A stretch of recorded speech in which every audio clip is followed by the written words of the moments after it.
نائی کے چوتھے بھائی کی کہانی۔ اب نائی نے کہا کہ اے امیر المومنین، میرا چوتھا بھائی جو کانا ہے بغداد میں قصاب تھا، گوشت بیچتا اور مینڈھے پالتا تھا، اور بڑے بڑے اور امیر امیر لوگ اس کے یہاں آ کر گوشت خریدتے۔ اس طرح سے اس نے بہت سا پیسہ کمایا اور بہت مویشی اور مکانات خریدے، اور ایک مدت تک اس کی یہی حالت رہی۔ ایک دن کا واقعہ ہے کہ وہ اپنی دکان پر بیٹھا ہوا تھا کہ ایک بڈھا لمبی داڑھی والا اس کے پاس آیا اور درہم نکال کر کہنے لگا کہ مجھے ان کا گوشت دے دے۔ یہ کہہ کر اس نے اسے درہم دیے اور اس نے گوشت دیا اور بوڑھا چلا گیا۔ اب میرے بھائی نے دیکھا کہ بوڑھے کے درہم بہت سفید اور چمکدار ہیں، اس لیے ان کو اوروں سے علیحدہ ایک کونے میں رکھ دیا۔ بوڑھا 5 مہینے برابر اس کے یہاں آتا رہا اور میرا بھائی اس کے درہموں کو علیحدہ ایک صندوق میں رکھتا گیا۔ ایک دن اس کو یہ خیال ہوا کہ درہموں کو نکال کر بھیڑیں خریدے، اور اس نے صندوق کھولا تو کیا دیکھتا ہے کہ اس میں محض گول گول کٹے ہوئے سفید کاغذ پڑے ہیں۔ یہ دیکھ کر وہ اپنے منہ پر تماچے مارنے اور چلانے لگا، اور بہت سے لوگ آ کر جمع ہو گئے، اور جب اس نے ان سے اپنی سرگزشت بیان کی تو ان کو بڑا تعجب ہوا۔ اب میرا بھائی اپنے دستور کے موافق اٹھا اور ایک مینڈھے کو ذبح کیا اور اسے دکان کے اندر لٹکا دیا، اور اس میں سے ایک ٹکڑا کاٹ کر باہر دکان میں لٹکا دیا۔ میرا بھائی کہہ رہا تھا کہ کاش کہ وہ منحوس بوڑھا آتا ہو۔ ابھی ایک پہر بھی نہ گزرا تھا کہ بوڑھا آیا، اور اس کے پاس وہی چاندی تھی۔ میرے بھائی نے اٹھ کر اسے پکڑ لیا اور شور مچانے لگا کہ اے مسلمانوں، دوڑو اور اس فاجر کی سرگزشت میرے ساتھ سنو۔ جب بوڑھے نے اسے یہ کہتے سنا تو کہنے لگا کہ 2 باتوں میں سے تو کون سی بات پسند کرتا ہے، یہ کہ تو مجھے جانے دے یا یہ کہ میں لوگوں میں تیری فضیحت کراؤں؟ میرے بھائی نے جواب دیا کہ تو کس بات پر میری فضیحت کرائے گا؟ اس نے جواب دیا کہ تو آدمیوں کے گوشت کو بھیڑ کا گوشت کہہ کر بیچتا ہے۔ میرے بھائی نے کہا کہ اے ملعون، تو جھوٹا ہے۔ بوڑھے نے جواب دیا کہ ملعون وہ ہے جس کی دکان میں آدمی لٹکا ہوا ہے۔ میرے بھائی نے کہا کہ اگر تیرا کہنا سچ ہے تو میرا مال اور خون تیرے لیے حلال ہیں۔ بوڑھے نے لوگوں کی طرف مخاطب ہو کر کہا کہ اے لوگو، اگر تم میری بات کی تحقیق کرنا چاہتے اور جاننا چاہتے ہو کہ میں سچ کہتا ہوں تو اس کی دکان کے اندر جا کر دیکھ لو۔ لوگ میرے بھائی کی دکان کے اندر دوڑ پڑے، اور وہ مینڈھا واقعی انسان کی شکل میں ہو گیا تھا اور لٹک رہا تھا۔ جب انہوں نے یہ دیکھا تو میرے بھائی کو پکڑ کر شور مچانے لگے کہ اے کافر، اے فاجر، اور جو اس کے عزیز ترین دوست تھے اسے گھونسے اور تھپڑ مارنے لگے اور کہنے لگے کہ تو ہمیں انسان کا گوشت کھانے کو دیتا ہے۔ بوڑھے نے اس کی ایک آنکھ پر اس زور سے تھپڑ مارا کہ وہ اندھی ہو گئی۔ اب لوگ اس ذبح کیے ہوئے انسان کو لے کر شہر کے داروغہ کے پاس پہنچے، اور بوڑھے نے اس سے کہا کہ اے حاکم، یہ شخص آدمیوں کو ذبح کرتا ہے اور بھیڑ کا گوشت کہہ کر بیچتا ہے۔ ہم اسے پکڑ کر تیرے پاس لائے ہیں، اٹھ اور خدا کا حق ادا کر۔ میرے بھائی نے اپنی صفائی پیش کی، لیکن اس نے ایک نہ سنی اور حکم دیا کہ اسے 500 ڈنڈے مارے جائیں اور اس کا سارا مال ضبط کر لیا۔ اگر مال نہ ہوتا تو وہ قتل بھی کر دیا جاتا۔ اب میرا بھائی وہاں سے سر کے بل بھاگا اور ایک بڑے شہر میں پہنچا، اور اس نے یہ بہتر خیال کیا کہ موچی کی دکان کھولے، اور وہ دکان کھول کر بیٹھ گیا اور کچھ کام کاج شروع کر دیا تاکہ کچھ کھانا پینا چلے۔ ایک دن وہ کسی ضرورت سے باہر گیا ہوا تھا کہ اس نے گھوڑوں کی ٹاپوں کی آواز سنی اور پوچھا کہ یہ کیا ہے۔ لوگوں نے کہا کہ بادشاہ شکار کے لیے باہر جا رہا ہے۔ میرا بھائی بھی بادشاہ کی شان و شوکت دیکھنے کے لیے ٹھہر گیا۔ اب بادشاہ کی نظر میرے بھائی کی آنکھ پر پڑی اور اس نے آنکھ نیچی کر لی اور کہنے لگا کہ اللہ مجھے آج کی برائی سے بچائیو۔ یہ کہہ کر اس نے باغ پھیر دی اور سب غلاموں کو لے کر لوٹ گیا۔ اب اس کے حکم کے مطابق غلاموں نے میرے بھائی کو آ لیا اور اتنا سخت مارا کہ وہ مرنے کے قریب ہو گیا، لیکن میرے بھائی کو کچھ نہ معلوم ہوا کہ اس پر کیوں مار پڑی۔ جب وہ نیم جان گھر واپس آ رہا تھا تو اسے راستے میں بادشاہ کا ایک نوکر ملا، اور اس نے اس سے سارا ماجرا بیان کیا۔ نوکر ہنستے ہنستے لوٹ گیا اور کہنے لگا کہ بھائی، بادشاہ کو اس کی برداشت نہیں کہ اس کی نظر کانے پر پڑے، بالخصوص جب وہ دہنی آنکھ سے کانا ہو تو وہ اسے بے قتل کیے نہیں چھوڑتا۔ جب میرے بھائی نے یہ سنا تو اس شہر سے بھاگ جانے کا تہیہ کیا اور اٹھ کر وہاں سے چل کھڑا ہوا اور ایک دوسری جگہ پہنچا جہاں وہ کسی کو نہ جانتا تھا، اور وہاں بہت دنوں رہا۔ ایک روز کا واقعہ ہے کہ میرا بھائی اپنے بارے میں پریشان تھا اور دل بہلانے باہر نکلا کہ اتنے میں اس نے اپنے پیچھے گھوڑوں کی ٹاپوں کی آواز آتی ہوئی سنی، اور وہ اپنے دل میں کہنے لگا کہ پھر مقدر نے مجھے آ گھیرا، اور دیکھنے لگا کہ کہاں جا کر چھپے، مگر اسے کوئی جگہ نظر نہ آئی۔ اب اس کی نظر ایک بند دروازے پر پڑی اور اس نے اسے دھکا دے کر گرا دیا اور اندر گھس گیا اور دیکھا کہ وہاں ایک لمبی غلام گردش ہے، اور وہ اس کے اندر داخل ہو گیا۔ ابھی اس کو کسی بات کی خبر نہ تھی کہ 2 آدمیوں نے آ کر اسے پکڑ لیا اور کہنے لگے کہ شکر ہے خدا کا کہ تو ہمارے ہتھے چڑھا۔ اے خدا کے دشمن، 3 راتوں سے تو نے ہمیں بالکل سونے نہ دیا، نہ چین لینے دیا، اور ہمیں مرنے کے قریب پہنچا دیا۔ میرے بھائی نے کہا کہ اے لوگو بات کیا ہے؟ انہوں نے جواب دیا کہ تو ہمارے اوپر چھاپا مارتا ہے اور ہماری فضیحت کرانا چاہتا ہے اور اس کے لیے طرح طرح کی چالیں سوچتا ہے اور مکان کے مالک کا گلا کاٹنا چاہتا ہے۔ کیا یہ کافی نہیں کہ تو نے اور تیرے ساتھیوں نے اسے قلانچ کر دیا ہے؟ بہرحال وہ چھری نکال کر ہمارے حوالے کر جس سے تو ہمیں ہر رات ڈراتا ہے۔ اب انہوں نے اس کی تلاشی لی تو انہیں اس کی کمر میں ایک چھری ملی۔ اس نے کہا کہ اے لوگو میرے بارے میں خدا سے ڈرو اور تمہیں معلوم ہونا چاہیے کہ میری سرگزشت کیا ہے۔ اور اس نے سارا قصہ بیان کر دیا اور اس امید پر کہ وہ اسے جانے دیں گے، لیکن انہوں نے میرے بھائی کی ایک نہ سنی اور اسے پکڑ کر مارنا شروع کر دیا اور اس کے کپڑے اتار ڈالے۔ اب انہوں نے دیکھا کہ اس کے بدن پر کوڑے کی مار کے نشان ہیں اور اس سے کہنے لگے کہ یہ تو مار کے نشان ہیں، اور وہ اسے حاکم کے پاس لے گئے۔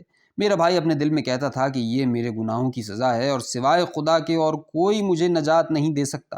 اب حاکم نے میرے بھائی سے کہا کہ اے فاجر، تجھے کس بات نے اس پر آمادہ کیا کہ تو قتل کے ارادے سے ان کے گھر میں گھستا ہے؟ میرے بھائی نے کہا کہ اے حاکم، میں تجھے خدا کا واسطہ دیتا ہوں کہ میری بات سن اور جلدی مت کر۔ والی نے جواب دیا کہ ہم اور ڈاکو کی باتیں سنیں جس نے لوگوں کو غریب بنا دیا ہے اور جس کی پیٹھ پر مار کے نشان ہے؟ تو نے کوئی بہت بڑا جرم کیا ہوگا جس کی وجہ سے لوگوں نے تیری یہ گت بنائی ہے۔ یہ کہہ کر اس نے حکم دیا کہ میرے بھائی کے 100 درے لگائے جائیں، اور اس کے 100 درے لگائے گئے اور ایک اونٹ پر بٹھا کر اسے پھرایا گیا، اور لوگ کہتے جاتے تھے کہ یہ اس شخص کی کم از کم سزا ہے جو لوگوں کے گھروں پر ڈاکہ ڈالتا ہے۔ اب حاکم نے اسے شہر بدر کرنے کا حکم دیا اور میرے بھائی کا چہرہ فق ہو گیا۔ جب میں نے اس کا حال سنا تو میں نے اس کے پاس جا کر ماجرا پوچھا اور اس نے اپنی ساری سرگزشت بیان کی، اور میں اس کے ساتھ ساتھ چکر لگا رہا تھا اور لوگ ڈھنڈورا پیٹتے جاتے تھے۔ اب انہوں نے اسے چھوڑ دیا اور میں اس کے پاس گیا اور اسے لے کر چپکے سے شہر میں آیا اور اس کے کھانے پینے کا انتظام کر دیا۔ نائی کے 5ویں بھائی کی کہانی۔ میرا 5واں بھائی دونوں کانوں سے بوچا تھا، اے امیر المومنین، اور فقیر تھا۔ رات کو لوگوں سے بھیک مانگتا اور دن میں اس پر گزارا کرتا، اور ہمارا باپ سن رسیدہ بوڑھا تھا۔ وہ بیمار ہوا اور مر گیا، اور 700 دینار ہمارے لیے ترکے میں چھوڑے اور ہم میں سے ہر ایک نے 100 درہم لے لیے۔ لیکن جب میرے 5ویں بھائی کو اس کا حصہ ملا تو وہ حیران ہو گیا اور اس کی سمجھ میں یہ نہ آیا کہ کیا کرنا چاہیے۔ وہ اسی شش و پنج میں تھا کہ اسے خیال ہوا کہ ان داموں سے طرح طرح کے کانچ کے برتن خریدے اور ان سے فائدہ اٹھائے۔ یہ سوچ کر اس نے 100 درہم کے کانچ کے برتن خریدے اور انہیں ایک تشت میں رکھ کر ایک جگہ بیٹھ کر بیچنے لگا۔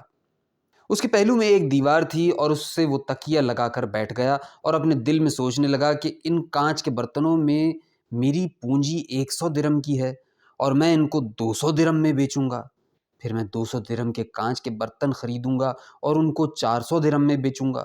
اسی طرح سے میں خریدتا اور بیچتا رہوں گا یہاں تک کہ میرے پاس بہت سا مال جمع ہو جائے گا، اور میں اس سے ہر طرح کا تجارت کا مال اور جواہرات اور عطر خریدوں گا اور ان سے بے حد فائدہ اٹھاؤں گا۔ اس کے بعد میں ایک خوبصورت محل خریدوں گا اور غلام اور گھوڑے اور سونے کی کاٹھیاں خریدوں گا اور خوب کھاؤں پیوں گا، اور شہر کا کوئی گویہ اور ڈومنی نہ ہوگی جس کو میں اپنے یہاں نہ بلاؤں، اور اگر خدا کو منظور ہے تو میں اپنی پونجی 1,00,000 درہم تک پہنچا دوں گا۔ وہ اپنے دل میں یہی حساب لگا رہا تھا اور کانچ کے برتنوں کا تشت اس کے سامنے رکھا ہوا تھا۔ وہ اپنے دل میں کہنے لگا کہ جب میرا مال 1,00,000 درہم ہو جائے گا تو میں شہزادیوں اور وزیرزادیوں سے نکاح کرنے کے لیے کٹنیاں بھیجوں گا اور وزیر کی بیٹی کے پاس شادی کا پیغام بھیجوں گا، کیونکہ مجھے معلوم ہوا ہے کہ وہ حسن میں لاجواب اور جمال میں یکتا ہے، اور 1,000 دینار اس کا مہر مقرر کروں گا۔ اگر اس پر اس کا باپ راضی ہو گیا تو خیر، ورنہ میں اس کی مرضی کے خلاف لڑکی کو جبراً لے آؤں گا، اور جب وہ میرے گھر آ چکے گی تو میں اس کے لیے 10 ننھے ننھے غلام خریدوں گا اور اپنے لیے بادشاہوں اور سلطانوں کی پوشاکوں میں سے ایک پوشاک خریدوں گا اور ایک سونے کی زین بنوا کر اسے قیمتی جواہرات سے آراستہ کروں گا۔ پھر میں سوار ہوں گا اور میرے ارد گرد اور سامنے سفید غلام ہوں گے، اور میں شہر کا چکر لگاؤں گا اور لوگ مجھے سلام کریں گے اور دعا دیں گے۔ اب میں اس وزیر کے یہاں پہنچوں گا جو لڑکی کا باپ ہے، اور سفید غلام میرے آگے اور پیچھے اور دہنے اور بائیں ہوں گے۔ جب وزیر مجھے دیکھے گا تو کھڑا ہو جائے گا اور مجھے اپنی جگہ بٹھائے گا اور خود نیچے بیٹھ جائے گا، کیونکہ وہ میرا سسر ہے۔ میرے ساتھ 2 غلام ہوں گے جن کے پاس 1,000 دینار کی تھیلیاں ہوں گی، اور میں وزیر کو 1,000 اس کی لڑکی کے مہر کے دوں گا اور 1,000 اور اس کو تحفہ دوں گا، تاکہ اس کو معلوم ہو کہ میں کتنا بامروت اور سخی اور بڑے دل والا ہوں اور دنیا میری نظر میں کتنی حقیر ہے۔ جب وہ مجھ سے 10 باتیں کرے گا تو میں 2 باتوں میں اس کا جواب دوں گا اور پھر میں اپنے گھر واپس آ جاؤں گا۔ جب کوئی شخص میرے سسرال سے آئے گا تو میں اسے نقد اشرفیاں دوں گا اور خلعت پہناؤں گا، اور اگر وہ کوئی ہدیہ لے کر آئے گا تو میں اسے منظور نہ کروں گا اور واپس کر دوں گا، تاکہ اسے معلوم ہو جائے کہ میں عالی دماغ ہوں اور اپنی شان نہیں چھوڑتا۔ پھر میں نئی شوکت اور دبدبے سے ان کے یہاں جاؤں گا۔ جب یہ سب کچھ ہو چکے گا تو میں انہیں حکم دوں گا کہ شادی کی رات کا انتظام کیا جائے، اور میں اپنے گھر کو نمایاں طور سے سجاؤں گا۔ جب منہ دکھائی کا وقت آئے گا تو میں اپنی بہترین پوشاک پہنوں گا اور ریشمی لباس میں تکیہ لگا کر بیٹھوں گا اور دہنے بائیں نہ دیکھوں گا، کیونکہ یہ میری عقل کی بڑائی اور سمجھ کی پختگی کی دلیل ہوگی۔ اور میری بیوی میرے سامنے چاند کی طرح کھڑی ہوگی اور اپنی پوشاک اور زیور پہنی ہوگی، اور میں تکبر اور غرور سے اس کی طرف نہ دیکھوں گا، یہاں تک کہ سارے حاضرین کہیں گے کہ اے آقا، تیری بیوی اور تیری لونڈی تیرے سامنے کھڑی ہے، اس پر مہربانی کر اور ایک نظر ڈال، کیونکہ کھڑے کھڑے اس کو تکلیف ہوتی ہے۔ یہ کہہ کر وہ کئی بار میرے آگے زمین کو بوسہ دیں گے۔ اب میں اپنا سر اٹھاؤں گا اور ایک نظر اس کو دیکھوں گا اور پھر سر نیچا کر لوں گا۔ اس کے بعد وہ اسے سونے کے کمرے میں لے جائیں گے اور میں اٹھ کر اپنے کپڑے بدلوں گا اور بہترین لباس پہنوں گا۔ جب وہ دلہن کو دوسری بار لائیں گے تو جب تک وہ کئی بار میری خوشامد نہ کر لیں گے میں اس کی طرف نہ دیکھوں گا، اور ایک بار دیکھ کر پھر آنکھیں نیچی کر لوں گا اور اس کی منہ دکھائی کے ختم ہونے تک یوں ہی رہوں گا۔ اب شہرزاد کو صبح ہوتی دکھائی دی اور اس نے وہ کہانی بند کر دی جس کی اسے اجازت ملی تھی۔